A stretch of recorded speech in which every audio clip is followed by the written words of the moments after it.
Shalom, nama saya Konrad Sinaga. Hari ini 29 bulan Juni tahun 2021. Saya tinggal di kota York di United Kingdom, Inggris Raya. Ya, sebelumnya saya mau sampaikan, mungkin saya mempunyai masalah yang sama dengan Nabi Musa, yaitu tidak patah lidah karena masa kecil kami sama-sama tidak baik, seperti itu. Jadi ada kegagapan di dalam berbicara, seperti itu. Mohon dimaklumi. Yang mau saya sampaikan adalah saya mau menyampaikan bahwasanya Tuhan ingin meneguhkan apa yang disebut oleh pendeta Daud Tony tentang pertanian. Memang anak-anak Tuhan, gereja, termasuk pemerintah yang beragama Kristen yang peduli dengan kalimatnya Tuhan, seperti itu harusnya concern terhadap pertanian. Poin yang disampaikan Tuhan di dalam pikiran dan hatiku adalah tentang rapture. Gereja harus mempersiapkan diri dalam rapture, menyambut rapture untuk pengangkatan, seperti itu. Nah, jemaat gereja yang diangkat, oke, itu sudah aman. Nah, gereja juga sudah mempersiapkan supaya di rapture, seperti itu. Tetapi gereja juga harus mempersiapkan sesuatu untuk yang tidak terangkat, begitu. Kita tahu di zaman pemerintahan setelah rapture nanti ada pemerintahan antikris yang memaksa untuk meletakkan chip atau tanda 666 di tangan atau di dahi, seperti itu. Nah, kalau kita menerima itu, kalau yang tinggal itu menerima tanda itu sah dia untuk menjadi masuk ke neraka tawanan iblis.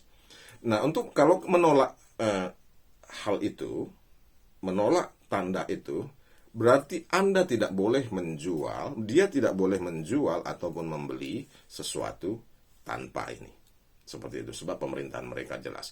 Artinya, mereka harus mempersiapkan, mengolah sendiri, menghasilkan sendiri makanannya. Jadi nggak boleh beli, nggak boleh jual, seperti itu. Itu tegas, seperti itu. Nah, caranya adalah pertanian. Jadi jemaat itu dilatih untuk mulai menanam. Jadi memang itu dari Tuhan. Saya yakini itu dari Tuhan, apa yang disebut oleh pendeta Daud Tony, seperti itu. Jadi jemaat, pendeta, gereja itu bertanggung jawab untuk mempersiapkannya, begitu. Mungkin boleh dikotbahkan di setiap pendeta boleh mengkotbahkan itu, mengarahkan pertanian. Bagi jemaat yang sudah punya tanah, itu jangan dibiarkan kosong, ditanamin minimal kelilingnya tanaman buah, seperti yang Pak Pendeta Daud Tony sampaikan. Saya pun punya hal yang sama, pemikiran yang sama, dan hal-hal yang sama untuk menanam pohon duku, pohon alpukat, semua pohon-pohon tanaman pertanian, begitu. Nah, nanti mungkin progresif menjadi dengan tanaman hutan juga untuk papannya, seperti itu.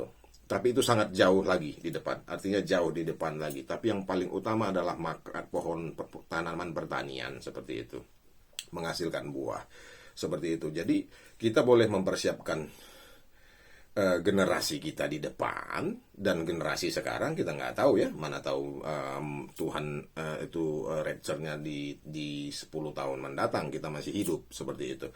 Jadi kita boleh mempersiapkan rapture itu bagi yang terangkat dan yang tidak terangkat, seperti itu. Tuhan mau gereja-gereja mempersiapkan itu. Boleh disarankan mungkin yang punya tanah meminta jemaat yang lebih miskin untuk menanam di situ, seperti itu. Jadi terjadilah kembali seperti kasih mula-mula ya, gereja mula-mula. Misalnya saya memiliki tanah, saya meminta menggaji itu untuk menanam, jemaat miskin itu untuk menanam itu. Jadi uangnya, jadi putaran uangnya jadi lebih cepat dan kasih mula-mula itu seperti itu. Mungkin kita gedein juga upahnya begitu, seperti itu. Jadi demikianlah saya meneguhkan